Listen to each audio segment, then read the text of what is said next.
The quiet suburban street where Grace lived had always felt safe. Rows of well-kept houses lined the road, each with perfectly manicured lawns and white picket fences. It was the kind of neighborhood where everyone knew each other, where children played in the street, and where nothing bad ever seemed to happen. Grace had lived there for 5 years, and she had grown accustomed to the routines of her neighbors. Mrs. Jenkins, an elderly widow, always watered her flowers at 7 a.m. sharp. The Thompsons took their dog for a walk every evening at 6 p.m., but the house next door, where Mr. Howard lived, had always been a mystery. Mr. Howard was a reclusive man in his late 40s. He never attended neighborhood gatherings, rarely spoke to anyone, and seemed to leave his house only at odd hours. The other neighbors whispered about him, speculating about his life and why he was so withdrawn, but no one really knew much about him. Grace, a school teacher who prided herself on her kindness, had always felt sorry for Mr. Howard. She had tried to strike up a conversation with him several times, but he was always curt, brushing her off with a quick nod or a mumbled word. She figured he was just shy or had been through something difficult, and she respected his privacy. But as the months passed, Grace began to notice strange things about Mr. Howard's house. Lights flickered on and off at odd hours. Shadows moved behind the curtains when he wasn't supposed to be home. And there were strange, muffled noises, like something heavy being dragged across the floor, coming from his basement.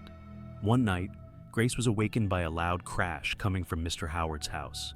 She sat up in bed, her heart pounding, and listened. The noise came again, followed by a low, guttural moan. Concerned that something was wrong, Grace decided to check on her neighbor. She grabbed her phone and a flashlight and stepped outside. The night was eerily silent, the streetlights casting long shadows on the pavement. She hesitated for a moment before walking up to Mr. Howard's front door. The door was slightly ajar, and a faint light seeped through the crack. Grace called out softly, "Mr. Howard, are you okay?" There was no answer. Fear gnawed at her as she pushed the door open and stepped inside. The air inside the house was thick with the smell of mildew and something else, something metallic, like rust or old blood. She wrinkled her nose and called out again, but the only response was the sound of something shuffling in the basement. The hairs on the back of Grace's neck stood up as she made her way to the basement door. It was slightly ajar, just like the front door, and she could see a dim light flickering at the bottom of the stairs. She hesitated, every instinct telling her to leave, to call the police, but something compelled her to keep going. She descended the stairs slowly, the wooden steps creaking under her weight. As she reached the bottom, the smell grew stronger, almost overpowering, and the light from her flashlight revealed dark stains on the concrete floor. In the corner of the basement, half hidden in the shadows, was Mr. Howard. He was hunched over something, his back to her, muttering to himself. Grace's heart raced as she took a step closer, the beam of her flashlight trembling. "Mr. Howard?" she called out, her voice barely a whisper. Mr. Howard froze, then slowly turned to face her. His eyes were wild, bloodshot, and his hands were covered in dark, sticky blood. Grace gasped, taking a step back, her flashlight falling to the floor with a clatter. Behind him, Grace could see what he had been hunched over. A body, pale and lifeless, the face twisted in agony. It was Mrs. Jenkins, the elderly widow who lived down the street. Her throat had been slashed, and her lifeless eyes stared blankly at the ceiling. Grace's scream caught in her throat as Mr. Howard stood up, his bloodied hands reaching out toward her. "I didn't want to do it," he whispered, his voice trembling. "But they told me I had to. They said she was the one. But now they want you." Grace turned and fled up the stairs, her heart pounding in her chest. She could hear Mr. Howard's footsteps behind her, heavy and deliberate, as if he was in no rush to catch her. She burst out of the house and ran across the lawn, heading for the safety of her own home. But as she reached her front door, she realized she had left her keys inside. Panic surged through her as she banged on the door, hoping to wake her roommate, but there was no response. She turned around, her back pressed against the door, just in time to see Mr. Howard emerge from his house. He stood on his porch, his bloodied hands at his sides, his eyes locked on hers. "You can't run from them," he called out, his voice carrying through the still night air. "They'll find you, just like they found me." Grace fumbled for her phone, but her hands were shaking too much to dial 911. She could see Mr. Howard slowly walking toward her, a strange calmness in his eyes. She had nowhere to go, nowhere to hide. Suddenly, the porch light flickered and went out, plunging her into darkness. The streetlights, one by one, began to dim, casting long, sinister shadows across the lawn. Grace's breath came in short, panicked gasps as the world around her seemed to close in. And then she saw them. Dark, shadowy figures emerging from the darkness, their eyes glowing faintly in the night. They were the same figures she had glimpsed in the corners of Mr. Howard's house, the same ones that had haunted his basement. They moved silently, surrounding her, their presence heavy and oppressive. Mr. Howard stopped a few feet away from her, his face twisted in sorrow. "I'm sorry," he whispered. "They always get what they want." Grace's scream echoed through the night as the shadows closed in around her, their cold, clammy hands reaching out to drag her into the darkness. The last thing she saw was Mr. Howard's face, etched with guilt and fear before everything went black. The next morning, the neighborhood was quiet again. Grace's disappearance was the talk of the town, but no one could explain what had happened. The police found no trace of her, no sign of a struggle, nothing out of place. Mr. Howard's house was empty too. He had vanished without a trace, leaving behind only a cold, empty shell of a home. The neighbors whispered about what might have happened, but no one dared to investigate too closely. As the days turned into weeks, the rumors faded, and life in the neighborhood returned to normal. But late at night, when the streets were dark and silent, some of the residents swore they could still hear Grace's voice, calling out from the shadows, begging for someone to save her.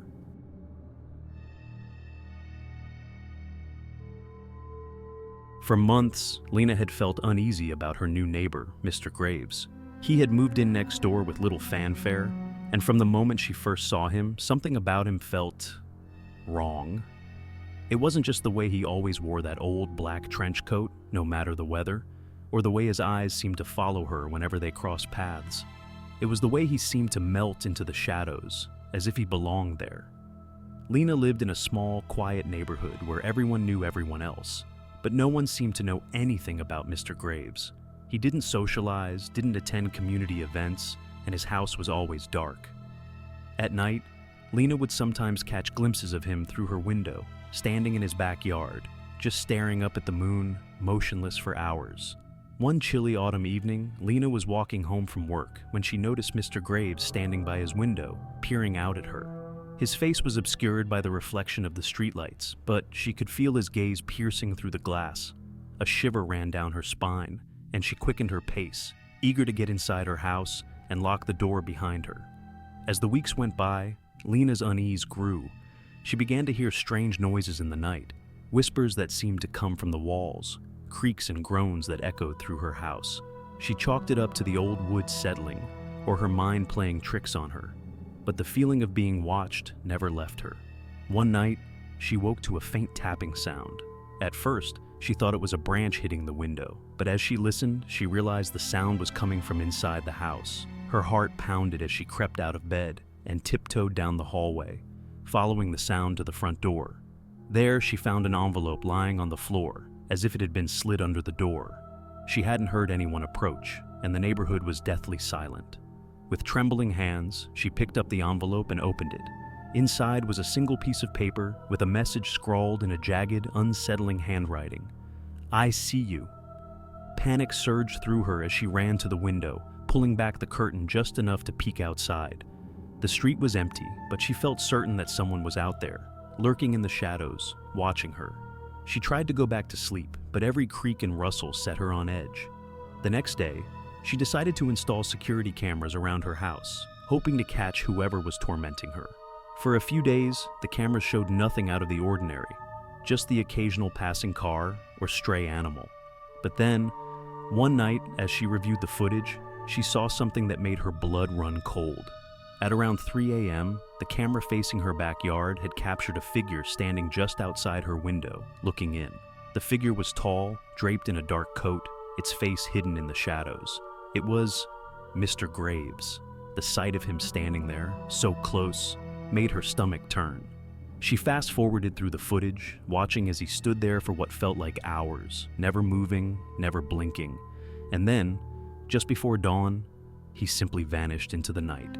Lena knew she had to do something. She couldn't live in fear, constantly looking over her shoulder. The next day, She went to the police and showed them the footage. The officers took her concerns seriously, promising to keep an eye on her house and investigate Mr. Graves. That night, Lena tried to relax, telling herself that the police would handle it. But as the hours ticked by, she found herself growing more and more anxious. She couldn't shake the feeling that something terrible was about to happen. And then, at exactly 3 a.m., her phone buzzed. It was a notification from her security system, motion detected in the backyard. Her heart raced as she pulled up the live feed. The screen showed Mr. Graves standing in the same spot as before, his face still obscured by shadows. But this time, he wasn't alone. Another figure stepped into view, smaller, more hunched, with wild, unkempt hair and glowing eyes that seemed to burn through the darkness. Lena's breath caught in her throat as she realized the figure wasn't human. It moved in a jerky, unnatural way, its limbs twitching and contorting as it approached the window. Lena froze, unable to tear her eyes away from the screen. The creature pressed its face against the glass, its eyes boring into her, as if it could see her through the camera. And then, slowly, it lifted a gnarled hand and began to scratch at the window pane, the sound grating and terrifying. The scratching grew louder, more frantic, until it drowned out everything else. Lena clamped her hands over her ears, trying to block out the noise, but it was no use. The sound seemed to reverberate through her skull, growing more intense with each passing second. And then, just as suddenly as it had started, it stopped. The creature on the screen turned and walked away, disappearing into the night with Mr. Graves close behind. The camera feed went dark, leaving Lena alone in the silence of her room, her heart pounding in her chest. The next morning, the police found nothing. No signs of forced entry, no footprints, nothing. They chalked it up to a malfunction in the security system, but Lena knew better. She knew that something was wrong, something far more sinister than a simple neighborly dispute. She packed her bags and left town that very day, leaving her house and everything in it behind. She didn't care where she went, as long as it was far away from Mr. Graves and the thing that had followed him. But even as she drove away, she couldn't shake the feeling that she was being watched, that the shadows were following her, waiting for the right moment to strike. Lena never found out what Mr. Graves truly was, or why he had chosen her. But she knew one thing for certain: some neighbors are better left unseen. When Mark and Sarah inherited a small old house from Mark's late aunt, they saw it as the perfect opportunity to escape the hustle and bustle of city life. Nestled at the edge of a quiet town, the house was quaint but needed some work. Despite its age, they were excited to start fresh, unaware that they were not the only ones living there. The first few days in the house were peaceful, filled with the sounds of hammering nails and splashing paint. But as they settled in, strange things began to happen. At first, it was little things. Doors left open that they were sure they had closed, lights flickering without explanation, and cold drafts that seemed to come from nowhere. One evening, as Sarah was unpacking in the attic, she found an old dusty trunk tucked away in a corner. Curious, she pried it open to find it filled with antique dolls, their glass eyes staring blankly ahead. Among the dolls was a faded photograph of a little girl, her expression somber. Sarah felt a chill as she realized the girl was standing in the very attic she was in now, the dolls arranged around her. That night, Sarah dreamt of the girl. In the dream, the girl stood at the foot of their bed, watching them sleep. Her eyes were hollow, and her mouth moved, but no sound came out. Sarah woke in a cold sweat, the room unnaturally quiet. She glanced at the foot of the bed, half expecting to see the girl, but there was nothing there, just the darkness of the night. As the days passed, the strange occurrences escalated. Mark started hearing footsteps in the middle of the night, soft and slow, as if someone was pacing the hallway outside their bedroom. He would get up to check, but the hallway was always empty, the house still. One evening, while Mark was in the basement working on the plumbing, Sarah was alone in the living room, reading. Out of the corner of her eye, she saw something move in the reflection of the TV screen. When she looked up, she saw the faint outline of a figure standing in the hallway, watching her. Her breath caught in her throat as she stared at the figure, but when she blinked, it was gone. Mark dismissed her concerns, chalking it up to stress and exhaustion, but Sarah couldn't shake the feeling that they were not alone, that something malevolent was lurking just out of sight. Then, one night, everything changed. Mark was awoken by the sound of heavy breathing, deep and labored, coming from the corner of the room. He sat up, heart pounding, and reached for the lamp on the nightstand. But as the light flickered on, the breathing stopped. Mark scanned the room, his eyes adjusting to the dim light, but saw nothing out of the ordinary. Just as he was about to lie back down, he heard a soft whisper, so faint that he almost didn't catch it. The voice was that of a child, and it seemed to be coming from the hallway. Mark got out of bed and cautiously opened the door. The hallway was dark, and the air felt thick, almost oppressive. As he stepped into the hallway, the whispering grew louder, clearer. It was a child's voice, repeating the same phrase over and over. "You shouldn't be here." The words sent a chill down his spine. He followed the sound, his heart racing, until he reached the attic door. The door was ajar, a sliver of darkness visible through the crack. Mark hesitated, every instinct telling him to turn back, to wake Sarah and leave the house. But something compelled him to push the door open. The attic was cold, far colder than it should have been in the middle of summer. Mark's breath came out in misty puffs as he stepped inside. The whispering stopped abruptly, leaving an eerie silence in its wake. Mark turned on the light, and his heart nearly stopped. There, in the middle of the attic, stood the little girl from Sarah's dream. She was wearing a tattered dress, her hair hanging in limp strands around her pale face. Her eyes were hollow, her skin gray and lifeless. But it wasn't the girl that terrified him the most. It was what stood behind her. A tall, shadowy figure loomed over the girl, its features indistinguishable in the darkness. It had no face, just an empty void where its features should have been. The figure seemed to be watching Mark, its presence suffocating and oppressive. The girl slowly raised her hand and pointed at Mark, her eyes locking onto his. Her mouth opened, and this time, sound came out. Her voice was a low, guttural whisper that echoed in the small attic. "Leave now, before it takes you too."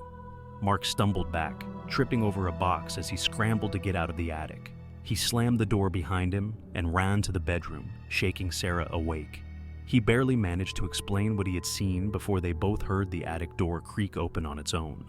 They didn't wait to see what would happen next. Grabbing only their essentials, Mark and Sarah fled the house, leaving everything else behind. They drove through the night, not stopping until they were miles away.